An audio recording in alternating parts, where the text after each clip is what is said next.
우리 부부는 맞벌이로 현재 딸 한 명을 키우고 있습니다. 남편에게는 형님이 한 분 계신데요. 눈이 많이 높은 편이라 우리가 결혼을 하고 난 뒤에도 한동안 결혼을 안 하고 있었습니다. 시부모님은 그 부분에 걱정이 많은 편이었고요. 그러던 어느 날 아주버님이 결혼할 사람이라며 가족들에게 예비 형님을 소개해 줬어요. 아주버님과 예비 형님의 나이 차이가 무려 7살이나 났었기에 예비 형님의 나이가 저보다 4살이나 어렸어요.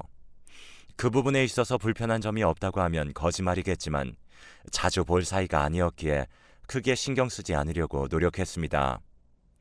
사실 우리 시댁 식구들은 큰 행사가 있지 않으면 모이거나 그러진 않았거든요.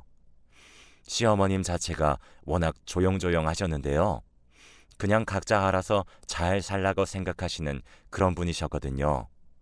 그랬기에 우리도 굳이 일부러 시댁을 찾아가거나 그러지는 않았고요. 우리 딸이 태어났을 때도 시어머님만 딱 한 번 손녀의 얼굴을 보러 왔을 뿐 크게 관여하지 않았습니다. 하지만 저는 그런 시어머님이 오히려 편했다고 해야 할까요? 그런데 형님은 그런 우리와는 전혀 다른 그런 사람이었어요. 아주버님과 형님이 결혼을 하고 난 뒤에 이런저런 사건이 터지기 시작했는데요. 우선 형님은 오지랖이 엄청 넓은 그런 사람이었어요. 한마디로 그냥 가만히 있지 못하는 그런 사람이었습니다. 일을 스스로 만들어서 하는 그런 사람 말입니다. 참고로 형님은 전업주부인데 결혼하기 전에도 딱히 제대로 된 일을 해본 적이 없었다고 합니다. 그냥 이런저런 아르바이트를 하다가 아주버님을 만나서 결혼했다고 들었거든요. 그렇게 아무래도 저보다는 시간이 많이 날 수밖에 없었겠죠. 하지만 그런 형님에 비해 저는 일을 하고 있었기에 항상 바쁠 수밖에 없었어요. 다행히 남편이 많이 도와주고 있었기에 큰 불만은 없었지만 맞벌이가 절대 쉽지 않다는 것을 절실히 느끼고 있었습니다.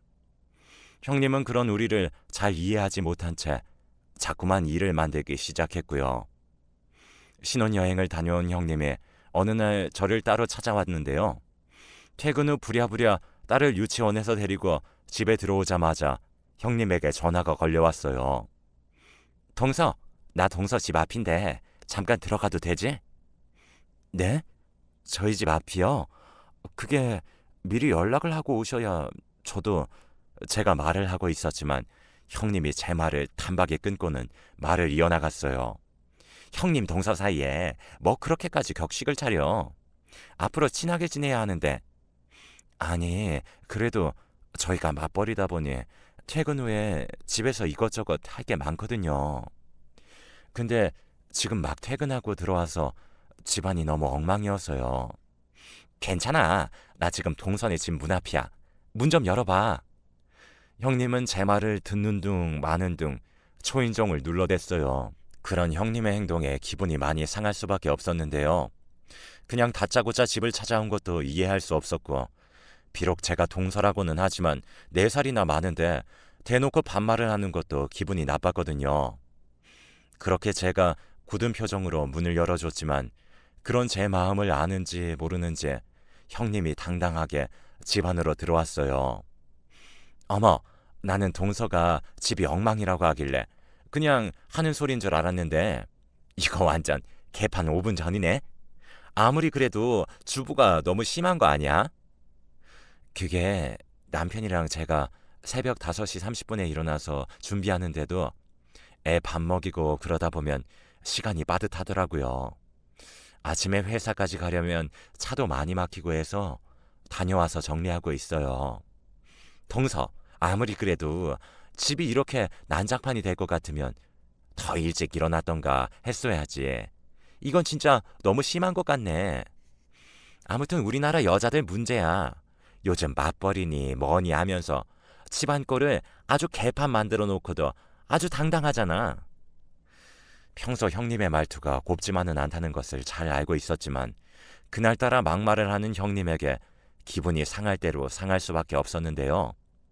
생각 같아서는 한마디 쏘아붙이고 싶었지만 굳이 상대할 가치가 없어 보였기에 꾹 참고 말았습니다. 형님, 근데 갑자기 왜 오신 거예요? 아, 맞다. 저기 말이야. 내가 남편한테 물어보니까 조금 있으면 어머님 생신이라고 하더라고. 그래서 그거 의논하러 왔지. 네, 곧 어머님 생신이긴 한데 뭘 의논하신다는 거예요? 우리 그동안 시부모님 생일날 외식하고 용돈 드렸었는데요. 아니, 동서, 그동안 진짜 대충 살았구나. 하긴 집안 꼬라지를 보니 그러고도 남겠더라고. 형님이 다시 집안을 휙휙 둘러보고 있었어요. 저기요, 형님. 말씀이 너무 지나치신 것 같은데요. 아무튼 내 말은 그래서 말인데 내가 결혼하고 첫 생신이기도 하고 해서 거하게 생신상을 좀 차릴까 하거든. 네? 생신상을요? 그런데 제가 알기로는 어머님도 그런 거 안 좋아하시는 걸로 알고 있어요. 어머님 성격이 워낙 조용조용 하시거든요. 동서, 그건 동서가 그동안 제멋대로 행동했으니까 그런 거지. 아무튼 어머님 생신 전날에 음식 만들 거니까 동서도 한 이틀 정도 휴가 좀 냈으면 좋겠어. 네? 휴가를요? 그것도 이틀씩이나요? 그건 좀 어려울 것 같은데요. 제가 회사를 비우면 나머지 사람들이 많이 힘들어지거든요. 그동안 계속 외식했는데 이번에도 그냥 외식하시죠. 제가 괜찮은 식당으로 예약해 놓을게요. 동서, 지금 내 말 무시하는 거야? 내 말 잘 들어. 앞으로 내가 맏며느리로서 집안 기강을 다 잡을 테니까 그런 줄 알고 있어. 가만히 지켜보니 그동안 집안이 아주 개판이었더라고. 형님, 아무튼 저는 시간 내기 힘들 것 같아요. 제가 약간은 단호한 표정으로 말을 했고 형님은 씩씩거리면서 돌아갔는데요. 그 뒤에 집에 돌아가서 아주버님한테 뭐라고 했던 것인지 집안이 발칵 뒤집어지고 말았습니다. 형님 말로는 제가 나이가 어리다고 형님을 무시했다고 하면서 울고불고 난리가 났다고 하는데요. 남편이 난감한 표정으로 제게 물었어요. 참 골치 아프네. 당신이 그렇게 말할 리가 없는데. 형수님이 억지 부리는 거지? 그러게, 나도 참 난감하네. 남편은 무슨 일이 있었는지 알겠다는 그런 표정이었어요. 우선은 남편이 전적으로 제 편을 들어줘서 아무래도 마음이 조금 풀렸기에 제가 하루 정도는 휴가를 내겠다고 했습니다. 그런데 그때 시어머님 생신상을 차리려다가 아주 기가 막힌 일을 겪어야만 했는데요. 형님은 음식을 해야 한다며 생신 전날 형님 집으로 저를 불렀어요. 그렇게 형님 집으로 갔는데 재료 준비가 하나도 안 되어 있는 게 아니겠습니까? 형님, 재료도 준비 안 해놓으신 거예요? 형님이 재료는 다 준비해 놓는다고 하셨잖아요. 그게 말이야. 동서 오면 같이 갈까 해서 그랬지. 얼른 가서 재료부터 사오자. 대체 뭘 사야 할지 모르겠더라고. 라며 제 손을 잡아 끌었고 음식 재료를 사서 계산할 시간이 되자 화장실이 급하다며 급히 화장실로 휙 들어가 버렸어요. 결국 제 카드로 결제를 한 다음 형님 집에서 음식을 하기 시작했는데요. 정말이지 형님은 진짜 이상한 그런 사람이었어요. 음식을 하는 내내 저를 불러댔거든요. 동서, 이 전 어떻게 붙이는 거야?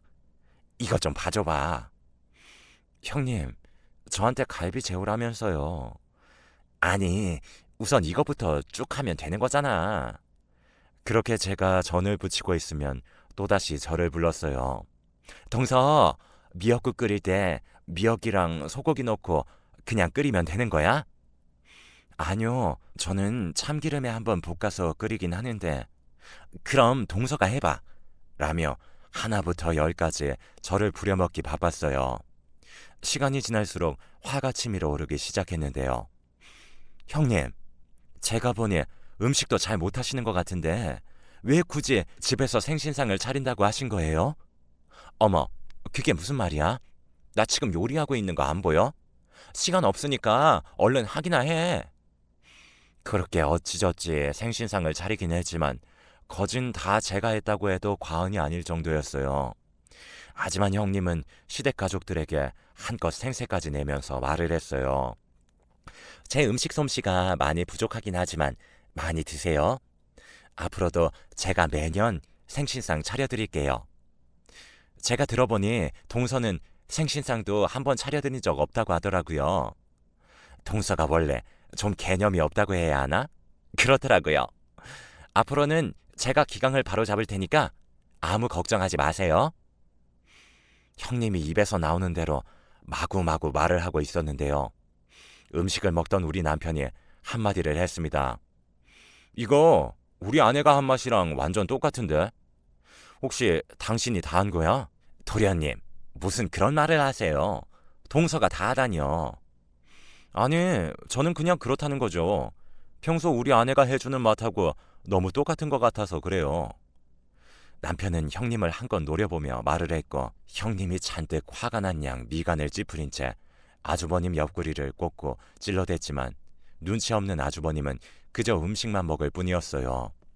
그도 그럴 수밖에 없었던 것이 모든 음식이 제 손을 거쳐서 나왔기에 남편이 그런 말을 할 수밖에요. 거기다 그동안 형님의 만행을 알고 있었던지라 남편이 더 그랬던 것 같습니다. 그날 집에 돌아온 남편이 조용히 한마디를 했는데요.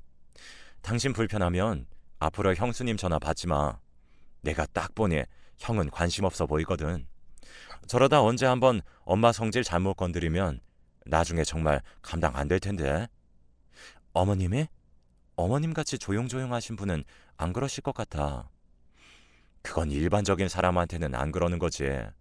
그런데 우리 엄마 성격 잘못 건드리면 그날은 그냥 아웃이야, 아웃. 근데 형수님이 지금 그 경계선을 넘나들고 있는 것 같아. 남편이 알 수 없는 말을 하며 고개를 절레절레 흔들고 있었어요. 하지만 그 뒤에도 형님은 제게 시시때때로 전화를 해서는 힘들게 했는데요. 그러다가 어느 날 형님이 어마어마한 일을 벌였습니다. 우리 시댁은 김장을 하지 않습니다. 전에도 말씀드렸듯이 시어머님은 딱히 일을 벌이거나 하는 스타일이 아니세요. 결혼하자마자 제게 물어보셨거든요. 넌 김장에 대해 어떻게 생각하니? 우리 집은 김장을 따로 안 하거든. 그래서 말인데 난 다른 시어머니들처럼 김장 같은 거에서 아들 며느리 집에 갖다 나르거나 그러지 않을 거다. 그런 부분은 너무 기분 나쁘게 생각하지 않았으면 좋겠구나. 너도 알다시피 식구가 많은 것도 아니고 우린 아는 사람한테 김치 사서 먹고 있거든. 내가 허리 디스크 때문에 고생한 뒤로 그렇게 하기로 했다. 저는 상관없어요. 어머님, 저희도 김치 사서 먹을게요. 그래, 니들도 식구가 많은 것도 아니고 그게 나을지도 모르겠구나. 거기다 내가 보니 김치 하다가 사달라는 집이 한둘이 아니야. 그럴 바에는 그냥 안 하고 마는 게 낫지. 난 도대체 이해가 안 되는구나. 그렇다고 해서 친정엄마한테 시켜 먹지 말고. 이 김장이 보통 힘든 게 아니거든. 알겠어요, 어머님. 그렇게 우리는 시어머님이 잘 아는 분에게 김치를 사서 먹고 있었습니다. 그 부분에 대해서 시어머님이 형님에게도 미리 말을 했었고요. 그런데 형님이 대형 사고를 쳤답니다. 시어머님이 분명 김장을 안 한다고 했음에도 불구하고 어느 날 시댁으로 배추를 잔뜩 배송시켰거든요. 배추를 보고 시어머님이 경기를 한 건 말할 것도 없었고요. 놀라신 시어머님이 우선 제게 전화를 하셨어요. 예, 지금 우리 집에 배추가 엄청 많이 배달되어서 왔는데 너 혹시 이게 무슨 일인지 알고 있는 거야? 네? 배추가요? 아니요, 저도 잘 모르겠는데요. 근데 얼마 전에 형님이 제게 전화해서 김장 얘기를 꺼낸 적은 있었어요. 그래서 제가 형님한테 우리는 그동안 김장 안 했다고 말했는데 김장을 안 하는 집이 어딨냐고 뭐라고 했던 적이 있긴 했어요. 근데 저도 바빠서 잊고 있었고요. 어머님, 제가 형님한테 전화해볼까요? 아니다. 너 바쁠 텐데 내가 전화해보마. 내가 그렇게 일렀는데. 그쯤에서 시어머님도 화가 많이 나신 모양이신지 말을 아끼는 그런 모습이었어요. 그렇게 퇴근 후 제가 시어머니께 전화를 드렸는데요. 시어머님이 땅에 꺼져라 한숨을 내쉬고 계셨어요. 아니, 직접 김장을 한다고 배추를 이렇게나 많이 보냈지 뭐니. 지금 베란다에 배추가 한가득이다. 일을 어쩌면 좋니 그래? 형님은 뭐라고 하는데요? 걱정 말라고 하지. 내일 자기가 와서 다 한다고. 근데 저걸 혼자서 어떻게 다 한다는 건지 걱정이 태산이구나. 어머님, 어차피 내일 주말이니까 저도 넘어갈게요. 너무 걱정하지 마세요. 됐다. 네가 뭐하러 와? 집안일에 애까지 챙기느라 너도 힘들 텐데 아무리 그래도 형님 혼자 못할 것 같은데요. 그러다 어머님 허리 잘못되실까 봐 걱정도 되고요. 제가 내일 아침 일찍 넘어갈게요. 물론 그날 저녁 형님이 제게 전화를 해서는 다음날 시댁으로 오라고 통보를 하긴 했습니다. 그렇게 다음날 시댁으로 갔는데요. 거실에 들어서던 남편과 제가 기겁을 하고 말았답니다. 시댁 주방부터 거실까지 눈뜨고 볼 수 없을 정도로 완전히 난장판이 나 있었거든요. 시어머님의 얼굴은 이미 울상이 된 채 애처로운 표정으로 넋을 놓고 있었고요. 그 모습에 남편과 제가 우선 급히 정리를 해서 배추를 씻고 절이기 시작했는데요. 배추를 절이는 모습을 보더니 형님이 조용히 물었어요. 동서, 배추는 한두 시간만 절이면 되는 거지? 네? 아니 형님, 그게 무슨 말씀이세요? 배추를 어떻게 한두 시간 만에 절여요?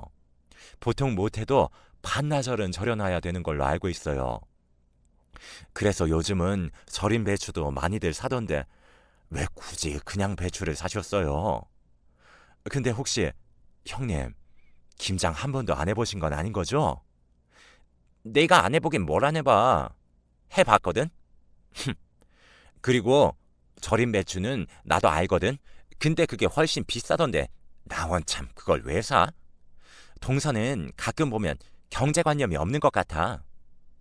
형님이 저를 있는 대로 노려보고 있었어요. 그 뒤에 일어난 일은 길게 설명하고 싶지도 않습니다. 한마디로 형님은 김장의 김자도 모르는 그런 사람이었거든요. 결국에는 이틀에 걸쳐 시부모님과 우리 부부가 다 했다고 해도 과언이 아니었거든요. 거기다 시어머님은 고질병이었던 허리에 문제까지 생겨서 한동안 병원에서 물리치료뿐만이 아니라 정밀검사까지 받아야만 했습니다. 하지만 시어머님은 형님한테 아무런 말도 하지 않았는데요. 평소 시어머님의 성격이 싫은 소리를 잘 못하는 그런 분이었거든요. 그리고 그날 이후 형님한테 대일대로 대인 저는 더 이상 형님에게 놀아날 생각이 없었기에 은근슬쩍 발을 빼고는 그냥 모른 척하곤 했습니다. 그런데 제가 자꾸 연락을 피하자 기분이 상했던지 형님이 말도 안 되는 행동을 하기 시작했어요. 어느 날 제 친구가 인터넷에 올라온 내용을 제게 보내왔는데요. 아무리 읽어봐도 우리 시댁 이야기가 확실해 보였거든요. 내용을 자세히 읽어보니 대부분의 내용들이 제 뒷담화를 넘어서 욕을 하는 그런 내용들이었습니다. 한마디로 하면 나이 많은 게 무슨 자랑도 아니고 손 아랫동서가 나이 많다고 형님인 자기를 무시한다는 그런 말들이었거든요. 거기다 시어머님 욕도 있었는데 자기가 김장부터 이것저것 다 챙겨드렸는데도 수고했다는 말 한마디가 없는 냉혈아니다. 이래서 사람들이 시어머니라고 하면 치를 떠는가 보다. 이러한 말도 있었습니다. 아무리 봐도 우리 시댁 이야기 같았기에 친구가 알려준 카페로 들어가서 그 아이디로 적혀있는 글을 읽어봤더니 형님이 쓴 게 확실하다는 생각이 들었습니다. 그 글을 남편에게 보여줬는데 남편도 팡팡 뛰고 난리가 났었고요. 거기다 그 사실을 알고 시부모님도 난리가 났는데요. 인터넷에 시댁 가족들을 완전히 이상한 사람들로 글을 써놨기에 기가 막혀 하셨거든요. 그 뒤에 시부모님이 형님을 불러다 뭐라고 했던 모양인데 형님은 본인이 아니라는 말만 되풀이할 뿐 억울하다고만 했다네요. 자기라는 증거가 어디 있냐고 하면서 말이죠. 그렇게 저는 형님을 완전히 무시하기로 했습니다. 아예 전화번호를 차단해버렸거든요. 그리고 형님이 만든 시댁 단톡방도 나가버렸고요. 다만 아주버님이 제게 미안하다고 사과를 했기에 그냥 넘어갔어요. 그 뒤로는 시어머님도 형님을 좀 부담스러워하는 그런 눈치였어요. 그런데 어느 주말 남편이 놀라서 저를 불렀습니다. 여보, 이거 좀 봐. 지금 난리 났어. 왜? 무슨 일인데? 우리 집 단톡방 말이야. 거기에다 엄마가 실수를 해버리셨어. 그래서 형수님이 지금 이혼한다 만다 난리도 아니야. 단톡방? 거기 실수할 게 뭐가 있어? 아니, 엄마가 친구들한테 남길 내용을 우리 집 단톡방에 남겨다니까. 근데 그게 뭐해? 뭐가 문제될 게 있어? 엄마가 형수님 뒷담화를 한 게 문제지. 뭐? 어머님이 뒷담화를? 어머님 원래 뒷담화 그런 거 싫어하시잖아. 그러게, 내가 가만 보니 엄마도 그동안 형수가 무지 꼴보기 싫긴 했나 보네. 형수가 무지 마음에 안 든다고 썼더라고. 라며 남편이 놀라워했는데요. 그렇게 시어머님이 잘못 남긴 내용을 확인하고는 저도 깜짝 놀라고 말았답니다. 아마도 시어머님 친구분이 형님 이야기를 꺼낸 모양인데요. 우리 첫째 며느리 때문에 아주 골치가 아파 죽겠어. 뭘 그렇게 수시로 찾아와서는 생색을 내는지 모르겠어. 둘째는 진득한 맛이라도 있는데 첫째는 아주 요상하다니까. 저번에는 그 인터넷 카페인가 뭔가에다가 내 뒷담화도 하더라고. 내가 무슨 로버트같이 표정도 없고 잘해줘도 잘해주는 걸 모르는 냉혈한이라고 하질 않나. 아무튼 요즘 첫째 때문에 스트레스가 이만저만이 아니야. 문제는 시어머님이 한동안 메시지를 잘못 남긴 것을 모르셨던 것인지 계속해서 하소연을 하고 있었어요. 그 바람에 형님이 시어머님께 전화를 해서는 펄쩍펄쩍 뛰었다는데요.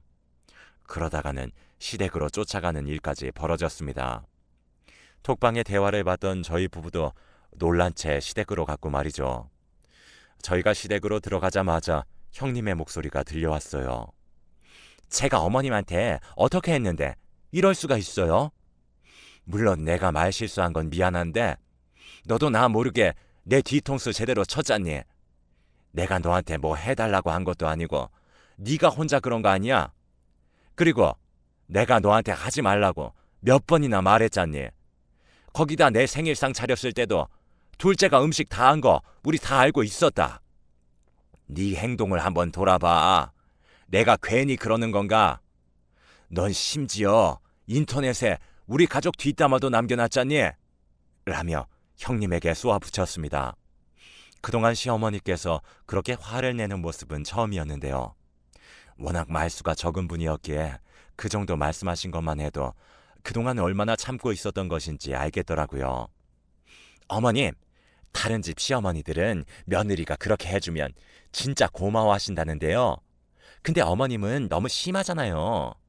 아니, 그렇잖아요. 다른 집 며느리들은 김장한다고 하면 다들 인상부터 쓴단 말이에요. 동서만 봐도 그렇잖아요. 근데 저는 제가 스스로 알아서 한다고 했는데 어떻게 저한테 이럴 수가 있어요? 예, 난 더 이상 너랑 말 섞고 싶지 않으니까 그만 가봐라. 시어머님이 펄떡 일어나서 방 안으로 들어가셨어요. 그 바람에 형님이 더 화가 난 것 같았는데요. 씩씩거리더니만 아주버님과 함께 밖으로 나갔거든요. 우리 부부만 안절부절 못한 채 한동안 거실에 앉아 있었고요. 그런데 얼마 뒤에 형님이 사돈 어르신들과 함께 시댁으로 쳐들어왔습니다. 형님이 사돈 어르신을 모시고 온 건 그렇다 치더라도 아주버님의 처신이 참 안타까울 수밖에 없었는데요. 옆에서 형님의 눈치만 보고 있었거든요. 그렇게 집안이 발칵 뒤집어지고 말았습니다. 형님은 옆에서 훌쩍이고 있었고 안사돈 어른이 시어머니께 따져 물었어요. 사돈, 우리 딸이 뭘 그렇게 잘못했습니까? 우리 딸은 집안이 잘 됐으면 해서 그런 거 아니겠습니까? 사돈, 말 한번 잘했습니다. 그 집안에는 그 집안 사람들의 가풍이 있기 마련입니다. 근데 그걸 자꾸 바꾸려고 하는 게 잘못된 거 아닙니까? 제가 큰애한테 우리는 김장 안 한다고 몇 번이나 말했습니다. 근데 저한테 상의도 없이 막무가내로 배추를 다 시켜놓고는 배추 절이는 방법도 모르고 있더라 그 말입니다. 결국에는 작은 애랑 저랑 그거 다 하느라 어땠는지 아세요? 제가 허리가 안 좋아서 엄청 조심하고 있는데 그날 이후로 지금 매일같이 병원을 다니고 있습니다. 아니, 그러니까 우리 딸은 집안이 잘 되길 바래서 그런 거 아닙니까? 아니, 하지 말라고 하는데 왜 하냔 말입니다. 하겠다고 했으면 본인이 알아서 하던지 해야지. 항상 일만 벌여놓고 할 줄 아는 게 아무것도 없다, 그 말입니다. 사돈, 시어머니한테 점수 좀 따보려고 그런 애한테 너무하는 거 아닙니까? 지금 사돈 행동은 엄연한 시어머니 갑질입니다. 잔뜩 흥분한 안사돈 어른 입에서 그 말이 툭 하고 튀어나오고 말았는데요. 그 순간 시어머님의 온몸을 부들부들 떨며 간신히 화를 참고 있는 듯해 보였어요. 그 모습에 시아버님이 시어머님을 말리고 있었고요. 여보, 진정해. 제발 진정해. 사돈도 그만 가시죠. 지금 이런 상태에서 대화가 될 것 같지가 않습니다. 왜요? 제가 전곡을 찌르니까 양심에 찔려서 그러십니까? 그거 보세요. 사돈도 지금 캥기는 게 있으니까 그러는 거 아닙니까? 세상에 우리 딸 같은 애가 어디 있다고 그러는 겁니까? 사돈은 양심이 없어도 너무 없는 것 같습니다. 안사돈 어른이 계속해서 시어머니에게 도발을 하고 있었는데요. 그 순간 시어머님이 포효하시기 시작했습니다. 야, 김상배! 너 이 자식! 엄마가 이 꼴을 당하는데도 옆에서 보고만 있는 거냐? 네가 그러고도 아들이야? 니들이 헤어지든지 말든지 우린 관심도 없으니까 앞으로 우리랑 연 끊고 니들만 둘이서 살아.